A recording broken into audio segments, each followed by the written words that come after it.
Assalamualaikum warahmatullahi wabarakatuh. Alhamdulillah, wassalatu wassalamu ala rasulillah Sayyidina Muhammadin ibni Abdillah wa ala alihi wa sahbihi wa mawala, amma ba'd.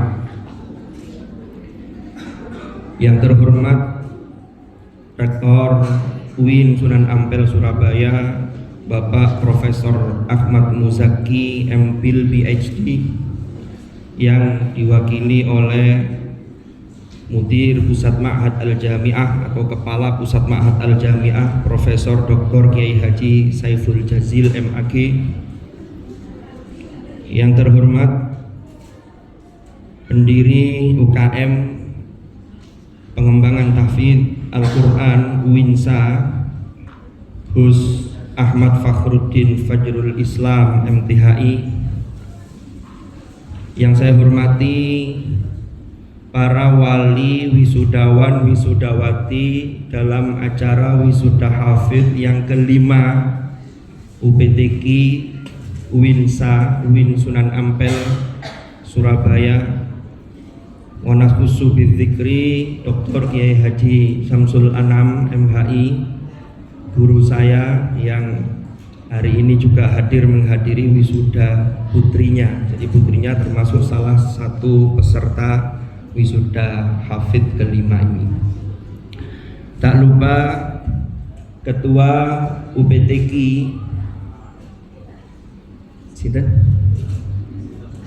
Ilham, lupa ya, langsung ngeblank. Ustadz Ilham Sufi Zikrullah dan semua para pengurus UPTQ UINSA Surabaya ini. Dan tak lupa para hadirin dan hadirat rahimakumullah. Alhamdulillahirabbil alamin, puji syukur kita haturkan kehadirat Allah Subhanahu wa taala, yang mana pada siang hari ini atas izinnya kita dipertemukan di tempat yang mudah-mudahan penuh barokah ini untuk menghadiri satu acara yang penuh barokah. Bahkan sangat hikmah sekali tadi kita ikuti prosesi wisuda sampai pada sungkeman dan lain-lain. Mudah-mudahan pertemuan kita di ruangan ini menjadi satu simbol kelak kita dikumpulkan oleh Allah di surganya. Amin amin ya rabbal alamin. Salawat dan salam mudah-mudahan tetap terlimpah curahkan kepada junjungan kita Nabi besar Muhammad sallallahu alaihi wasallam, teriring untayan salawat Allahumma salli ala sayyidina Muhammad. Para hadirin dan hadirat rahimakumullah, saya ini ketika maju ini sebenarnya sudah grogi duluan, karena tadi sudah didahului oleh Profesor Saiful Jazil tadi, yang dalam sambutannya ini walaupun singkat tapi padat dan isinya luar biasa. Sehingga insya Allah di sini saya hanya akan melengkapi atau menambahi, sekaligus mohon koreksi dari para asatidz, dari para kiai yang hadir di majelis ini. Barangkali nanti apa yang saya sampaikan ini ada hal-hal yang kurang tepat. Para hadirin dan hadirat rahimakumullah, kita pada pagi menjelang siang ini saya diberi waktu di rundown acara itu sekitar 40 menit. Tapi kalau di rundown acara itu estimasinya majunya pukul 12 siang sampai 12.40. Tapi ternyata sekarang WIB masih pukul 11. Sehingga nanti ijtihadnya itu ngambil 40 menitnya atau ngambil 12.40-nya. Ya nanti kita lihat saja. Karena ini sudah pukul 12 tapi WITA bukan WIB. Sementara rundownnya WIB. Tapi berarti acara ini alhamdulillah berjalan dengan lancar. Karena slogannya lebih cepat, lebih baik, tapi tetap khidmah. Saya berbahagia sekali, sekaligus bersyukur bisa bersilaturahim dengan panjenengan semua Oh, tadi lupa belum saya sebut para wisudawan wisudawati hafidhoh. Mohon maaf sekali kelewatan. Padahal ini mantennya ini. Mantennya kok nggak disebut, ini kualat ini nanti. Semoga-moga sedaya barokah. Kita selalu bersama Al-Quran sampai menghadap kepada Allah Azza wa Jalla. Para hadirin dan hadirat rahimakumullah, saya diberi tema oleh panitia, ini sebagaimana tertulis di depan ini, visualisasi generasi Qur'ani dalam dunia akademik. Kita bersyukur bahwa di banyak kampus, termasuk di UINSA, termasuk saya sendiri di UIN Malang, ini gerakan-gerakan tahfidzul Quran itu mulai berkembang. Bahkan walaupun namanya tahfidzul Quran, tapi perangkat-perangkat di dalamnya yang terkait dengan keilmuan Al-Quran itu juga dikaji dan didalami. Ini merupakan suatu model yang luar biasa. Saya tadi bersyukur karena datang ke sini ini ya sambil menyelam sambil minum air, karena saya sekaligus bisa studi banding terkait acara atau prosesi wisudanya.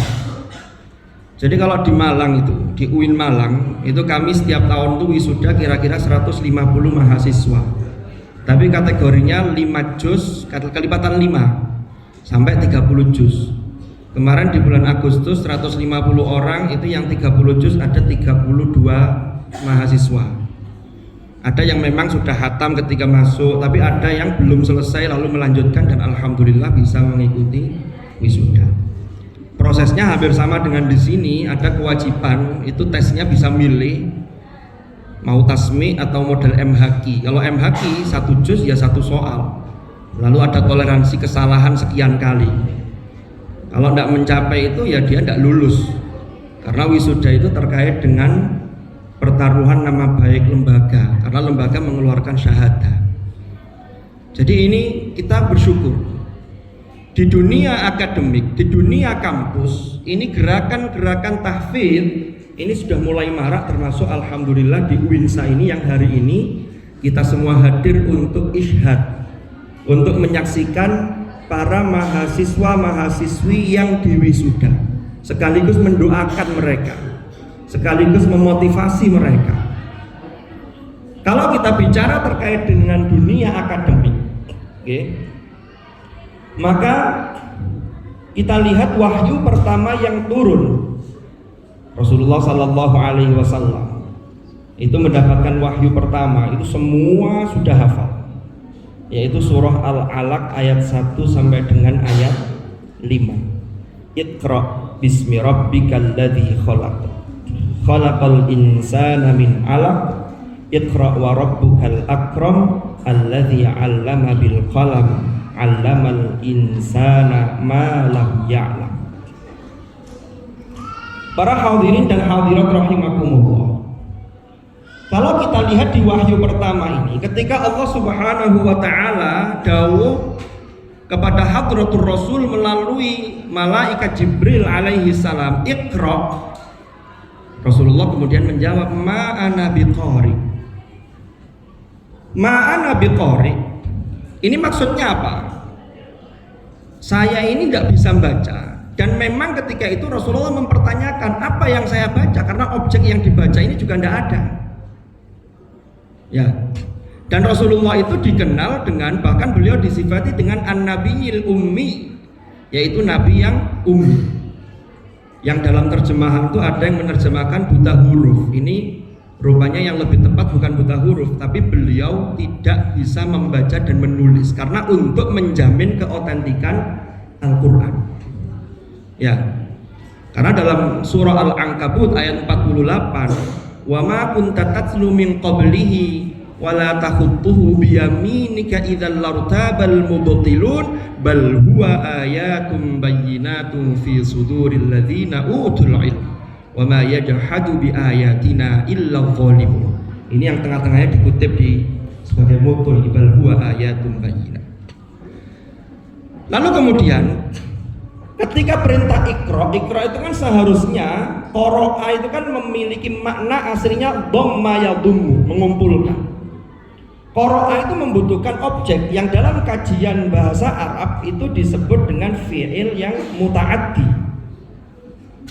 Tapi objeknya tidak disebut, sehingga objek itu bisa apa saja, yang penting bismi rabbika.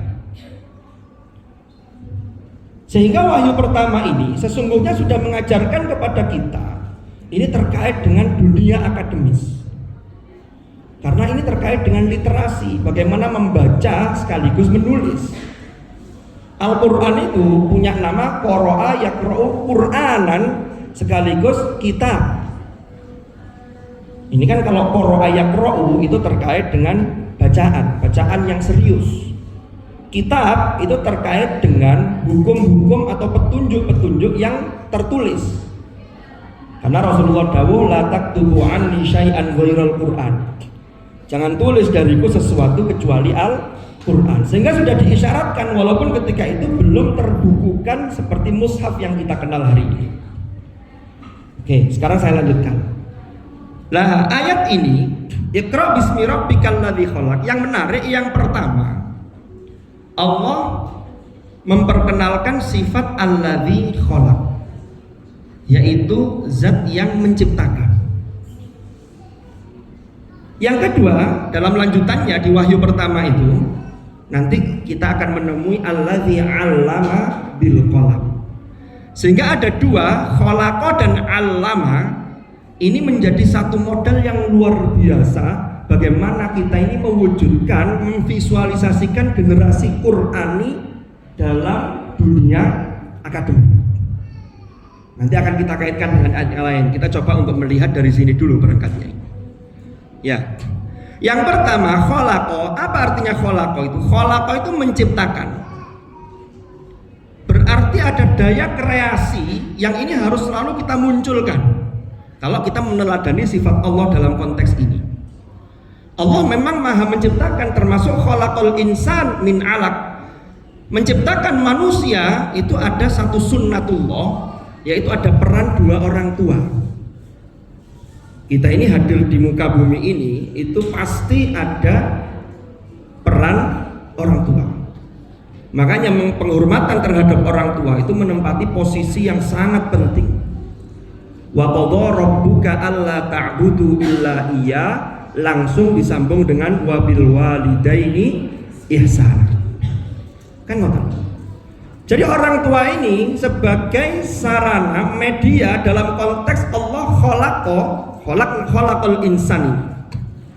Kalau ini kita download, kita ambil bagaimana dalam dunia akademis, maka yang pertama bagaimana kita ini berkreasi, menciptakan sesuatu, termasuk dalam konteks qara'a tadi, berarti dalam konteks literasi.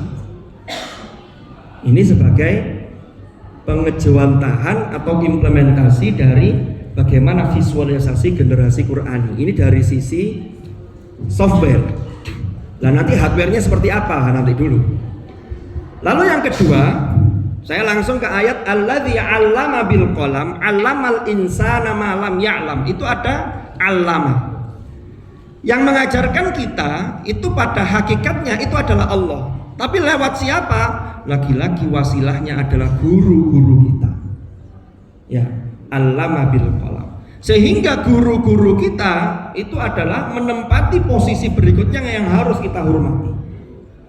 Panjenengan yang wisudawan wisudawati ini bisa menyelesaikan hafalannya itu tidak lepas dari bimbingan guru. Support doa dari orang tua.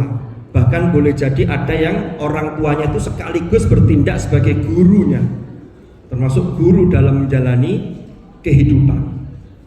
Kalau di rumah sudah ditradisikan biasa dengan tradisi-tradisi ngaji, penghafal Quran, lalu ini memotivasi kita, maka orang tua kita itu sesungguhnya adalah termasuk guru kita. Dan dua-duanya harus kita hormati kalau hidup kita ingin terhormat. Makanya lanjutannya alladzi 'allam iqra bismi rabbikal ladzi khalaq khalaqal insana min 'alaq iqra wa rabbukal akram. Jadi al-akram maha mulia, maha pemurah, Kalau kita ingin mulia, maka jangan lupa hormati orang tua sekaligus bagaimana menghormati guru-guru kita yang berjasa luar biasa. Allahumma shalli ala sayyidina Muhammad. Ini aspek awal yang harus melandasi bagaimana visualisasi generasi Qurani dalam dunia akademik. Lalu yang kedua, saya ingin mengingatkan kita semua, khususnya bagi para wisudawan wisudawati yang hari ini diwisuda. Tadi sudah dibaiat yang dipimpin oleh salah seorang wisudawan, billahi bayatu, ya, ala hifzi kitabillah, billahi bayatu ala taqwallah, billahi bayatu ala sam'i wal ta'ah. Ini bukan hanya sekedar ucapan, tapi harus kita hayati dan betul-betul kita implementasikan dalam kehidupan kita, sehingga disinilah akan terwujud bagaimana visualisasi generasi Quran. Rasulullah Sallallahu Alaihi Wasallam, para bapak, para ibu sekalian, itu sudah mencontohkan bagaimana visualisasi generasi Qurani, visualisasi kehidupan yang dilandasi Al-Quran. Sayyidah Aisyah itu pernah ditanya oleh sahabat yang lain, wahai Aisyah, bagaimana akhlak Rasulullah? Jawabannya itu singkat, kana khuluquhul Quran. Itu hadis riwayat Aisyah. Pernahkah panjenengan berpikir terkait perawi hadis ini? Yang menarik nih, Bun Sewu, yang meriwayatkan hadis kana khuluquhul Quran itu Sayyidah Aisyah. Siapa beliau? Istri Rasulullah. Pasangan itu yang paling tahu kekurangan suaminya. Termasuk suami paling tahu kekurangan istrinya. Betapa banyak orang yang kelihatannya hebat ketika di luar, mohon maaf, ketika pulang kata istrinya, alah mas, masing sampai no itu gak podok belas. Ada. Sehingga ketika Sayyidah Aisyah yang menyatakan kana khuluquhul Quran, ini menjadi satu parameter yang luar biasa. Istrinya saja mengakui, apalagi orang lain, semua sudah menyaksikan. Ini kana khuluquhul Quran. Sehingga visualisasi generasi Qurani itu secara general itu sudah dicontohkan oleh Hadratur Rasul. Nah, nanti tinggal bagaimana dalam konteks kita dalam bidang apa di dunia akademik ini. Para hadirin dan hadirat rahimakumullah. Ya. Lalu yang kedua, kalau kita amati hadis yang tadi dikutip oleh Profesor Kiai Haji Saiful Jazil tadi, hadis itu sangat terkenal sekali dan sudah banyak yang hafal di antara kita ini. Iqra'ul Qur'an fa innahu ya'ti yaumal qiyamati syafi'an li ashabi. Saya pernah angan-angan hadis ini. Kan perintahnya itu Iqra'ul Qur'an. Tapi endingnya fa innahu ya'ti yaumal qiyamah syafi'an, bukan li qurra'ihi tapi li ashabi. Kalau kita bicara tentang Iqra'ul Quran, memang secara zahir, secara lafzi, secara leksikal itu maknanya bacalah Al-Quran. Tapi kalau kita lihat secara kontekstual, makna siyak, Iqra'u itu sesungguhnya orang yang paling banyak membaca Al-Quran adalah para penghafal Quran. Maka kalau saya membaca hadis ini, maka Iqra'ul Quran itu hafal Quran. Karena orang yang paling banyak yang sehingga bisa disebut ashab, al-ashab itu kan orang yang selalu dekat dengan Al-Quran dimanapun dia berada. Baca iya, perilakunya sesuai dengan Quran, itulah yang disebut ashab. Itulah yang mendapatkan syafi'an li ashabi. Makanya di hadis yang lain itu kan yuqalu li sahibil Quran iqra wartaqi warattil kama kunta turattilu fid dunya fa inna manzilataka inda akhiri ayatin taqra'uha. Nah, sekarang kita kembali ke tadi. Bagaimana lalu kemudian untuk memvisualisasikan generasi Qurani ini dalam dunia akademis? Pertama, Quran yang sudah kita hafal, berapapun juznya. Tadi kan ada kategori 110, ada kategori 120, ada kategori 1 sampai 30. Maka berapapun juz yang kita peroleh dan hari ini berhasil di wisuda, ya, sudah isyhad, sudah memenuhi syarat, sudah tasmi', sudah lulus dalam ujian, maka tidak lain adalah kita mensyukuri. Pertanyaannya, ya apa caranya mensyukuri tos pundi? Itulah yang dalam firman Allah di surah Al-A'raf di juz 9 itu kita bisa mengambil pelajaran dari kisah Nabi Musa alaihi salam. Nabi Musa itu kan pernah beraudiensi langsung diundang oleh Allah Subhanahu wa taala. Wa wa'adna Musa 30 lailatan wa atmamnaha bi asyrin. Fatamma miqatu rabbih 40 lailah. Direncanakan 40 hari, 30 hari ya, tapi dirasa kurang sehingga digenapkan jadi 40 hari. Sampai suatu ketika setelah proses itu Nabi Musa itu ingin Allah memperlihatkan zatnya. Rabbi arini anzur ilaik. Qala lan tarani walakin anzur ilal jabal fa in istaqarra makanahu fasawfa tarani. Falamma tajalla rabbuhu lil jabal ja'alahu dakka wa kharra Musa sa'iqa falamma afaqa qala subhanaka tubtu ilaika wa ana awwalul mu'minin. Lah setelah Musa itu tersungkur semaput pingsan karena Allah bertajalli pada sebuah gunung yang kemudian gunung itu hancur berantakan. Lalu setelah Musa ini sadar, Allah dawuh, qal ya Musa inni istafaituka 'alan nas bi risalati wa bi kalami. Dawuhnya napa? Wahai Musa, sesungguhnya aku telah memilih engkau dengan kelebihan dibanding yang lain. Itu dua hal. Yang pertama birisalati, yang kedua wabi kalami.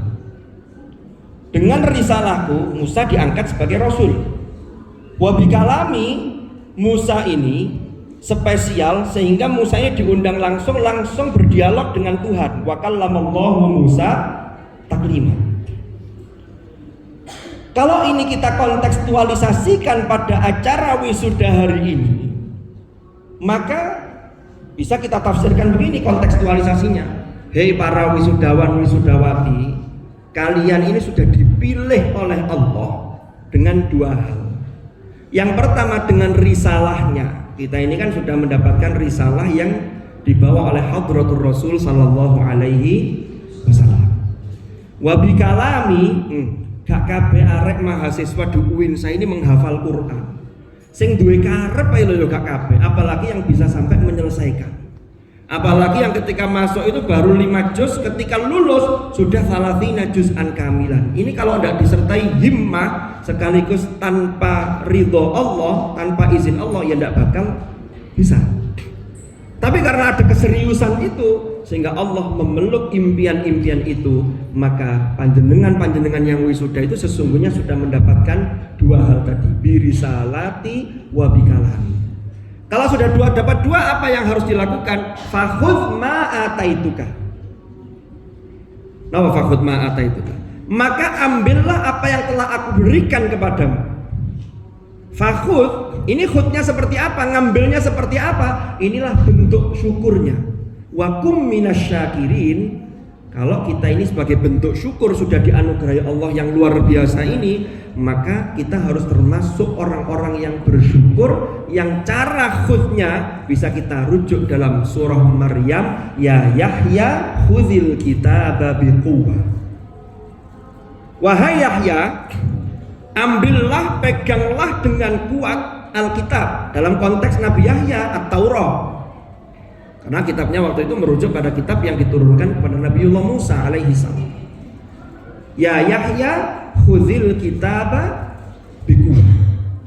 Berarti kalau yang dapat 10, bikuwahnya seperti apa?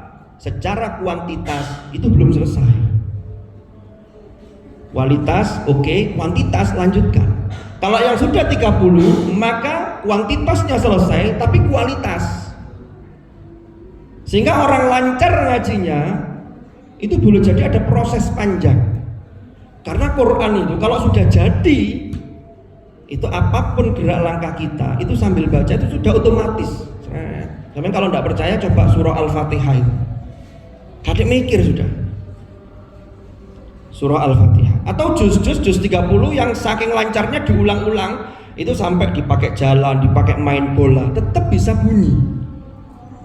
Karena Allah janji Di dalam surah Al-Qamar, walaqad yassarnal Qur'ana lidzikr fahal mim muddakir. Ini lagi-lagi menggunakan yassarna. Kalau yassarna itu berarti ada listiraki ghairihi. Allah tidak berfirman menggunakan yassartu. Kalau yassartu ya kenaan sampean. Sekadang terus didelok terus apal. Karena yassartu hanya Allah binafsi. Tapi ini yassarna berarti ada kolaborasi aspek ilahiyah sekaligus insaniyah yang itu harus serius. Kalau serius yassarna lidzikr fahal mim muddakir. Oke, saya sekarang kembali ke Bikuwa. Para hadirin dan hadirat rahimakumullah. Ini mohon maaf ini. Saya ini kok dari tadi kayaknya serius banget, kok tidak ada guyonnya. Alhamdulillah, guyonnya ya itu tadi barusan. Sekarang kita akan masuk karena ini kita bicara tentang visualisasi generasi Quran. Terus ya apa? Ini bagi wisudawan sekaligus para anggota UPTQ yang belum khatam atau belum diwisuda. Karena generasi Quran ini harus kita munculkan. Bagaimana kita mendownload, membreakdown dari ayat-ayat Al-Quran untuk kita terapkan. Saya sebelum masuk ke penjelasan tentang kuwah, kan Nabi Yahya itu diperintah, ya Yahya khudhil kitaba bikuwah. Jadi Quran itu disebutkan dalam surah Al-Muzammil itu disebut dengan inna sanulqi alaika qaulan thaqila. Quran itu qaul yang thaqil.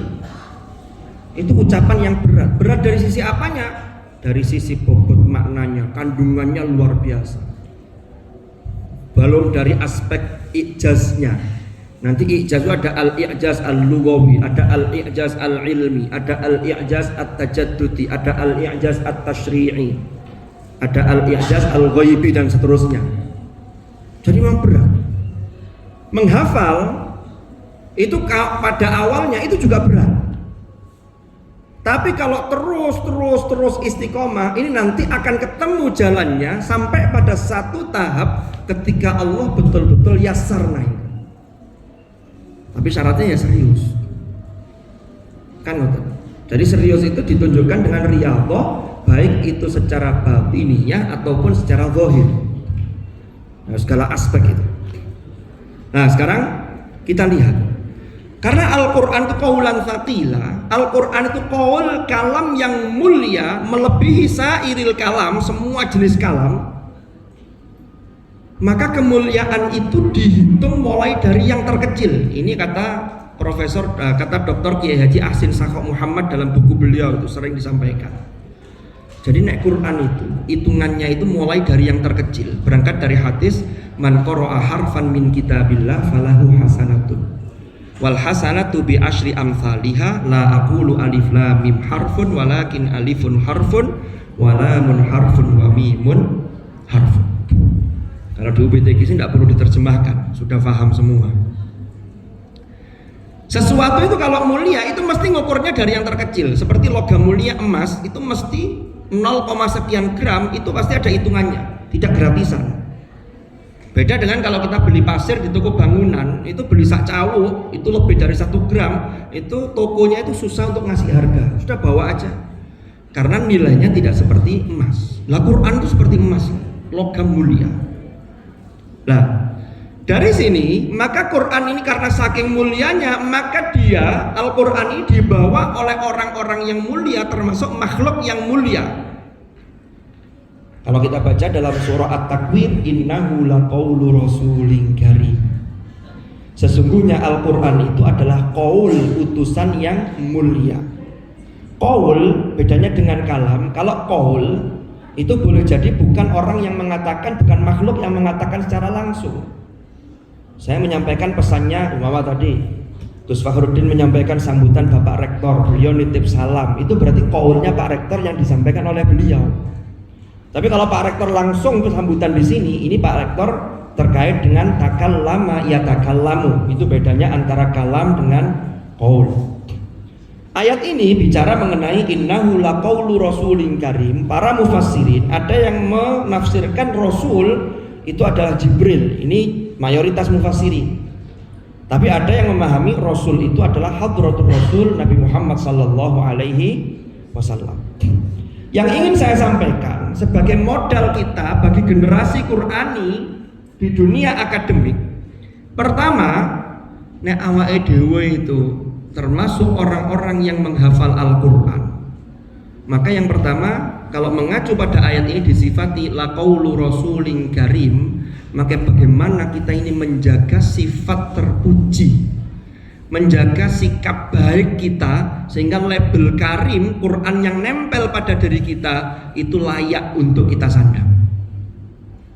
Ini penting, karena sekarang itu banyak, ada ya walaupun tidak banyak ya, orang-orang Qurani tapi jari ini karepin nyamar, tapi sampai melakukan hal-hal yang itu di luar kepatutan atau bahkan melanggar syariat, ini tetap tidak bisa dibenarkan.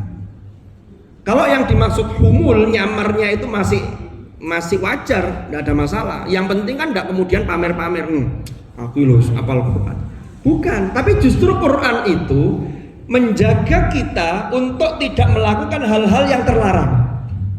Saya yakin anak UPTQ itu tidak ada yang kemudian, mohon maaf, di dunia kampus itu kan kadang-kadang walaupun di universitas yang berlabel Islam, itu kadang-kadang itu boncengan lanang wedok itu dianggap hal yang lumrah. Apalagi goncengannya sampai melebihi batas.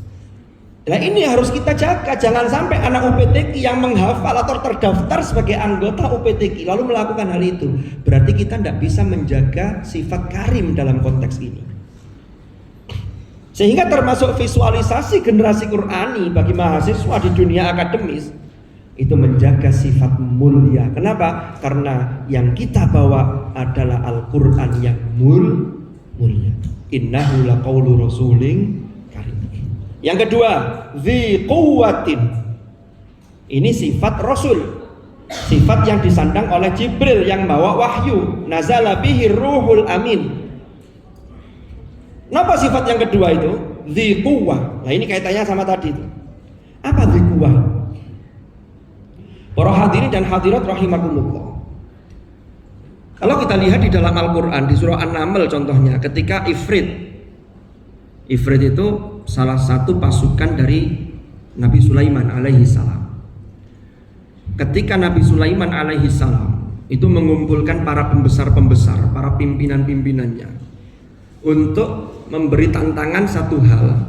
Siapa yang bisa ayyukum ya'tini bi arsyiha qabla ayyatuni muslimin, memindahkan istana Ratu Balqis itu di hadapan Sulaiman sebelum mereka ini datang berserah diri.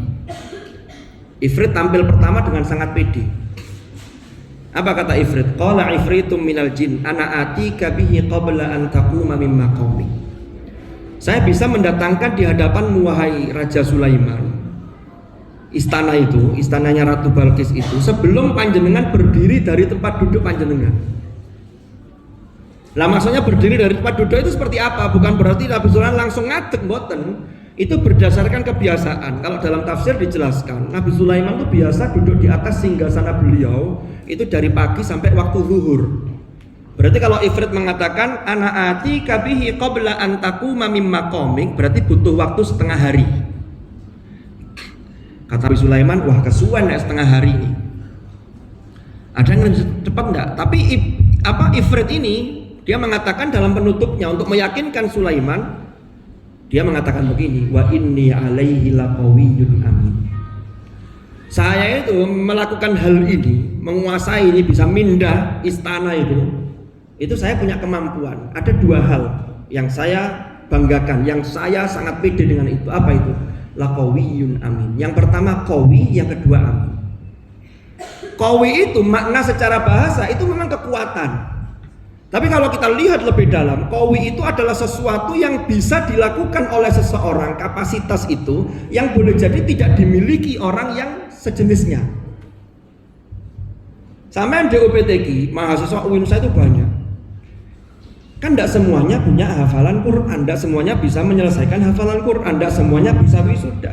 Berarti dalam konteks ini Anda punya yang namanya al-qawi. Nah ini sifat. Lalu yang kedua al-amin. Ini harus, kenapa? Karena al-amin itu sifat yang sangat penting sekali. Al-amin itu orang yang mampu menjaga amanah, orang yang mampu menunaikan amanah, orang yang bisa memberikan rasa aman, orang yang kalau orang lain dekat dengan dia, orang lain tidak pernah merasa terancam. Itu al-amin. Sehingga dalam konteks ini kalau kita kaitkan tadi para hadirin dan hadirat rahimakumullah, ya Yahya khudhil kitaba biquwwah, maka kuwah itu berarti kita serius. Kalau dalam lingkup UPTQ umpama banyak yang menghafal tapi ada yang tidak serius, maka Anda serius dibanding yang lain, Anda berarti dalam konteks al-qawi. Liane durung lancar, sampai sudah lancar, Anda berarti al-qawi. Sehingga ada levelnya al-qawi. Ini menjadi model yang luar biasa. Jadi khudhil kitaba biquwwah, orangnya disifati dengan al-qawi. Belum lagi kalau kita lihat di ayat yang lain surah Al-Qasas, Nabi Musa itu ketika melarikan diri dari Mesir untuk menuju ke sebuah negeri lalu ketemu di Madian, singkat cerita kemudian bertemu dengan putrinya Nabi Syuaib. Setelah menolong itu mengambilkan air untuk gembala-gembala ternaknya itu, kemudian Nabi Musa itu salah seorang putri Nabi Syuaib itu bilang ke ayahnya, inna khaira man istajartal qawiyyul amin, sesungguhnya orang terbaik yang engkau bisa pakai tenaganya, disewa, tenaganya dipakai, itu harus memiliki minimal 2 syarat, yaitu al-qawi dan al-amin. Al-qawi memiliki kapasitas, memiliki kemampuan, al-amin punya amanah. Jadi mbak-mbaknya nanti kalau sudah waktunya mencari calon-calon suami, maka al-qawinya ia punya kapasitas terkait dengan keilmuan, bagaimana memanage rumah tangga yang baik, bagaimana menjadi pemimpin keluarga yang baik, tapi juga harus al-amin. Karena ada al-qawi saja tanpa al-amin bahaya, bisa khianat, kan begitu.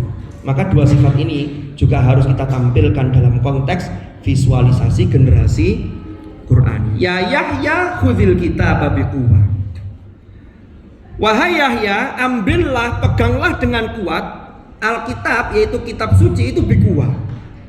Kalau sampai serius, yang hari ini ikut wisuda 10 juz, lalu tetap diugemi 10, tapi tetap nambah secara kuantitas, khudhil kitaba biquwwah. Yang sudah hatam, diterus, bahkan didalami makna isi kandungannya, itu juga dalam konteks khudhil kitaba biquwwah. Kalau itu yang kita lakukan, maka lanjutannya jangan khawatir, wa atainahul hukma sabiyya. Disitulah akan muncul hikmah-hikmah yang bisa kita petik. Allah Subhanahu wa ta'ala itu memberikan al-hukma. Al-hukma itu makna aslinya memang kalau kita lihat hari ini, al-hukmu itu maknanya hukum, jamaknya adalah ahkam. Tapi kalau al-hikam itu jamak dari al-hikmah, jamaknya al-hikam. Al-hukmah di situ, kenapa hukum itu akar katanya sama dengan hikmah? Karena sesuatu ketentuan hukum itu harus ada hikmah di balik itu. Jadi ada hal-hal yang bisa dipetik terkait dengan hikmah. Nah dalam konteks ini wa atainahul hukma sabiyya, hukmah itu dalam terjemahan dan dalam tafsir itu yang dimaksud itu hikmah. Karena tugas Rasulullah itu kan huwallazi ba'atsa fil ummiyina rasulan minhum yatlu 'alaihim ayatihi wa yuzakkihim wa yu'allimuhumul kitaba wal hikmah. Wa atainahul hukma sabiyya. Jadi kalau panjenengan ini kuwahnya serius, kuwah dalam konteks khudhil kitaba biquwwah tadi, maka insya Allah Allah akan membuka hikmah-hikmah yang itu di luar dari apa yang pernah kita duga. Itu juga bisa masuk ke penafsiran allamal insana ma lam ya'lam. Okay? Jadi ini bagaimana memvisualisasikan generasi Qur'ani dalam dunia akademis. Lanjutannya wahananam min ladunna. Allah anugerahkan sifat hanan dari sisi kami. Jadi orang itu kalau ngajinya serius, modelnya tidak hanya 1-2 ayat, tapi mendalami Al-Quran secara utuh, tidak parsial, itu akan memunculkan wahananam min ladunna. Ada orang yang kemudian landasannya Al-Quran tetapi menjadi ekstremis, ini karena memahami Al-Quran tidak utuh. Sehingga membaca ayat-ayat qital, ayat perang itu dalam konteks damai lah kan tidak pas. Makanya syaratnya harus khudil kitaba biquwah. Kalau memunculkan tidak rahmatan lil alamin, boleh jadi khudil kitabanya tidak biquwah. Ini yang harus kita ambil dari rangkaian ayat yang dalam surah Maryam ini. Wa hananan min ladunna. Jadi orang itu kalau serius ngajinya itu ke orang lain, itu ke makhluk-makhluk yang lain, itu punya sifat yang disebut dengan hanan. Kasih sayangnya muncul. Jadi bagaimana welas asih kepada yang lain. Bahkan itu sudah dicontohkan oleh Hadratur Rasul, fabima rahmatin minallahi linta lahum walau kunta faddan ghalidhal qalbi lam faddu min hawlik fa'fu anhum. Kan begitu al-ayat. Para hadirin dan hadirat rahimakumullah. Wa hananan min ladunna wa zakah. Zakah dalam konteks ini yaitu ada kesucian jiwa. Nek ngajinya serius, khudil kitaba biquwah, lanjutannya tadi, Allah akan membukakan jalan-jalan yang berikutnya yang boleh jadi tidak pernah kita duga, termasuk di dalamnya adalah wa hananan min ladunna wa zakah. Jadi kalau ada orang penghafal Quran tapi kok masih melakukan hal-hal, bahkan meremehkan hal-hal yang terlarang, ini berarti wazakahnya belum muncul. Kenapa? Karena kuahnya belum dilakukan. Ya, wakana taqiyya. Maka orang yang khudil kitabah biquwah maka akan membentuk satu pribadi yang memiliki ketakwaan yang luar biasa. Takwa itu universal. Takwa itu bentuknya, implementasinya itu luas. Dia adalah cabang-cabang keimanan itu sendiri, atau yang disebut dengan syu'abul iman. Wa hananan min ladunna wa zakah wa kana taqiyya, lanjutannya wa barram biwalidayhi. Maka orang yang demikian ini kepada orang tuanya itu betul-betul barron. Jadi nang wong tua itu api. Jadi nek ono mama umpama di sini insyaallah tidak ada anak UPTQ kemudian dimintai tolong sama orang tuanya, diutus apa lalu jawabannya tidak mengenakkan, jangan-jangan belum bikuwa. Ini harus diasah agar menjadi wakana taqiyya wa barram biwalidayhi. Karena kita ini tidak mungkin hadir ke pentas dunia ini, siapapun kita itu tanpa peran orang tua kita, sebagaimana tadi yang saya sebutkan dalam Iqra bismi rabbikal ladzi khalaq khalaqal insana min. Tidak ada ceritanya orang yang tidak birrul walidain lalu kemudian sukses. Ono sing ketoke sukses materinya, tapi sesungguhnya barokahnya ini tidak ada. Gara-gara dia uquq al walidain, durhaka kepada orang tua. Nauzubillah. Tapi kalau khudil kitaba biquwah, maka akan memunculkan generasi-generasi yang wabarrom biwalidain. Yang berikutnya apa yang akan muncul? Walam yakun jabbar. Tidak mungkin orang yang menghafal, mahasiswa yang Qur'annya itu betul-betul biquwah, itu kemudian bersikap jabbar, sombong, sok-sokan, ya. Lalu kemudian melakukan peran-peran antagonis dalam kehidupan nyata, itu tidak ada.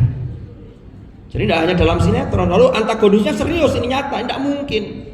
Berarti kalau ada orang yang menghafal Quran atau mengkaji Al-Quran kok begitu, berarti ada yang kurang pas dengan khudil kitaba biquwah. Karena endingnya mesti walam yakun jabbaron asiyah, dan dia juga tidak asiyah, tidak durhaka kepada Allah Subhanahu wa ta'ala. Kalau itu sudah dilakukan, maka insya Allah kebahagiaan fid dini wa dunya hatal akhirah akan diperoleh oleh ahlul Quran. Sehingga lanjutannya ayatnya wasalamun alaihi yauma wulida wa yauma yamutu wa yauma yub'atsu hayya. Para hadirin dan hadirat rahimakumullah, inilah beberapa hal yang bisa kita ambil pelajaran dari ayat-ayat Al-Quran yang terhidang di hadapan kita semua, yang mudah-mudahan ketika kita mentadabburi ayat-ayat ini, maka disinilah dari UPTQ inilah munculnya bagaimana sesungguhnya visualisasi generasi-generasi Qurani dalam dunia akademis. Sehingga orang yang menghafal Quran Saya ini teringat athar qaulnya Sayyiduna Umar bin Khattab. Sayyiduna Umar itu pernah menyampaikan begini, ta'allamul arabiyyata fa innaha tuthabbitul aqla wa tazidu fil muru'ah. Pelajarilah al-arabiyyah. Dulu para ahli bahasa Arab itu menyebut bahasa Arab itu cukup dengan al-arabiyyah, bukan al-lughah al-arabiyyah. Karena istilah al-lughah itu baru muncul pada abad keberapa gitu. Termasuk para ulama-ulama klasik dalam konteks para linguis Arab, Al-Khalil bin Ahmad Al-Farahidi, lalu muridnya Imam Sibawai itu, muridnya Al-Khalil, itu belum menyampaikan al-lughah al-arabiyyah, enggak, tapi al-arabiyyah. Karena di Quran sendiri itu tidak ada yang menyebutkan al-lughah al-arabiyyah. Kalau kita lihat, inna anzalnahu Qur'anan langsung disifati arabiyyah. Dalam Asy-Syu'ara nazala bihi ruhul amin ala qalbika litakuna minal munzirin bilisanin arabiyyin mubin. Dari dawuhnya Sayyiduna Umar ini, kalau kula angen-angen, puncak dari fasohah dan balaghah, keindahan bahasa Arab itu tidak lain kecuali ada dalam Quran. Jadi nek ana arek ngapalna Quran, itu sesungguhnya dia mengasah otaknya dan menguatkan akalnya, karena puncak fasohah dari al-lughah al-arabiyyah itu ada dalam Al-Quran. Sehingga Al-Quran itu menjadi masadirul ihtijaj, itu yang pertama. Kalau kita bicara tentang bagaimana dulu ulama-ulama kita itu mengambil syawahid, itu yang pertama adalah kalamullah, qiraat Al-Quran. Maka ngapalno Quran itu akan membuka jalan untuk kecerdasan ilmu-ilmu Allah yang lain. Kenapa? Karena ilmu Allah itu luas dan semuanya, inspirasinya, motivasinya itu semuanya berangkat dari Al-Quran. Termasuk perkembangan ilmu-ilmu bahasa Arab itu motivasinya dari Al-Quran. Dan motivasi awal adalah untuk menjaga kemurnian Al-Quran. Karena ilmu-ilmu bahasa Arab itu pertama muncul ketika dibubuhkan tanda titik oleh Abul Aswad Ad-Du'ali sebagai simbol harokat ketika itu. Itu mulai. Lalu Abul Aswad mengklasifikasikan kalimat itu ada 3. Ada al-fi'al, ada al-ism, ada al-harf, dan seterusnya. Sehingga pemantiknya itu Al-Quran. Makanya Dr. Kiai Haji Ahsin Sakho itu juga menulis memotivasi kita, anak yang sudah memiliki modal hafalan Al-Quran berarti dia sudah memiliki sebongkah emas. Tinggal bagaimana dia akan mengolah itu, yang mudah-mudahan akan mengantarkan kesuksesan kalian semua, terutama yang di wisuda pada hari ini, bukan hanya sukses di dunia tapi hatta akhirah. Bahkan tadi sempat disinggung oleh Profesor Jazil tadi, ini nanti rembesannya akan berdampak pada orang tua kita, dan itu yang harus disyukuri kita sebagai orang tua. Salah satu cara bersyukur kita adalah termasuk mengupgrade ketakwaan kita. Kan boleh jadi yang wisuda ini bukan berasal dari keluarga yang memang hafal Quran. Mungkin ada yang keluarganya sudah hafal Quran, ayahnya, ibunya, tapi ada yang enggak. Lah kalau enggak, berarti kalau anak saya sudah hafal Quran, maka bagaimana saya minimal interaksi dengan Al-Quran itu lebih intens. Ini bagi orang tua, sehingga nanti akan ketemu bagaimana anak, lalu orang tua, lalu termasuk nanti dari guru. Sehingga segitiga inilah yang akan membawa dan mengantarkan kesuksesan anak-anak kita, baik fid dunya hatal akhirah. Mungkin ini beberapa hal yang bisa saya sampaikan. Ini memang ceramahnya bukan model pengajian umum, tapi duduknya kayak pengajian umum. Biasanya kalau orasi wisuda itu memang di panggung, cuman ini kayak pengajian umum. Cuma sayangnya guyonnya tidak begitu muncul. Saya tuh kadang kalau guyon itu tidak bisa direncana. Sudah direncana malah tidak muncul, tidak direncana malah isinya guyon toh. Nah nanti kalau pengen guyon lebih lanjut, bisa kita guyon di bawah sambil ramah tamah nih. Kalau kinten mengandang, sekali lagi selamat bagi para wisudawan wisudawati, hafidh-hafidhah dalam acara wisuda hafidh yang kelima di UPTQ Winsa ini. Kalau di UIN Malang kemarin kita wisuda yang ke-13, karena wisuda tahfidz itu mulai tahun 2009 Mestinya 14, cuman karena ketika pandemi 2020 libur satu kali, 2021 kita mengadakan wisuda lagi, dan itu sudah yang ke-13. Saya kira nanti UPTK secara kelembagaan kita bisa bersinergi, bisa saling belajar. Nanti mungkin dari UIN Malang bisa silaturahim ke sini untuk menjalin apa yang bisa kita kerjasamakan. Tidak lain dan tidak bukan adalah bagaimana kita ini sama-sama punya amanah dalam rangka membumikan Al-Quran kalamullah di kampus dalam konteks dunia akademik. Mungkin-mungkin Allah Subhanahu wa Ta'ala meridhoi apa yang kita lakukan, dan kepada para bapak ibu wali wisudawan dan wisudawati saya ucapkan selamat. Mungkin-mungkin ini putra putri panjenengan betul-betul menjadi anak solih solihah, bahkan yang disebutkan dalam hadis Rasulullah Sallallahu Alaihi Wasallam yang kelak akan memakaikan mahkota kita kepada kita di hadapan Allah di akhirat nanti. Amin amin ya rabbal alamin. Kalau kita cekap mengatakan wallahul muwaffiq ila aqwamit thariq. Kurang lebih mohon maaf. Hadanallahu wa iyyakum ajma'in. Al-afwa minkum. Assalamualaikum warahmatullahi wabarakatuh. Monggo saya doa.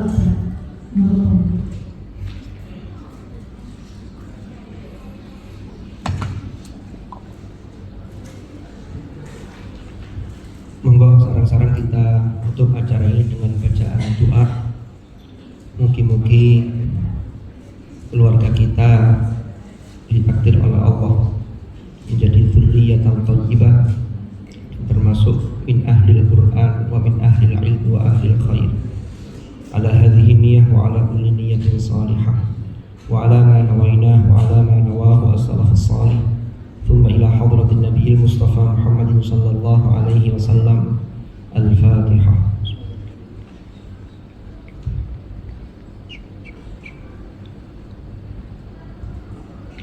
Bismillahirrahmanirrahim. Alhamdulillahi rabbil alamin. Hamdan yuwafi ni'amahu wa yukafi'u mazidah. Ya Rabbana lakal hamd kama yanbaghi li jalali wajhikal karim wa 'azimi sultanik. Allahumma salli wa sallim ala sayyidina Muhammadin salatan tunjina biha min jami'il ahwali wal afat wa taqdi lana biha jami'al hajat wa tutahhiruna biha min jami'is sayyi'at wa tarfa'una biha 'indaka a'la darajat وتبلغنا بها أقصى الغايات من جميع الخيرات في الحياة وبعد الممات. اللهم مع القرآن اجعلنا وأولادنا وذرياتنا وأهلنا وأصحابنا وطلابنا وطالباتنا من أهل القرآن الذين هم أهلك وخاصتك، واجعلنا وإياهم من أهل العلم وأهل الخير ومن الذين اصطفيت من عبادك الذين ورثوا كتابك وسبقوا بالخيرات بإذنك برحمتك يا أرحم الراحمين.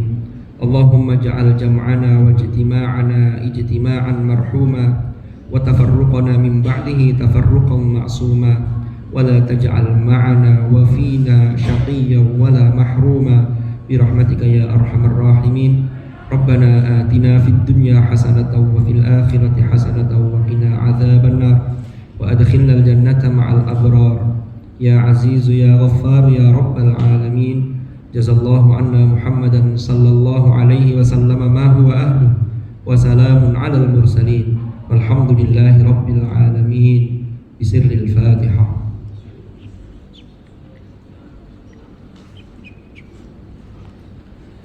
السلام عليكم ورحمة الله وبركاته.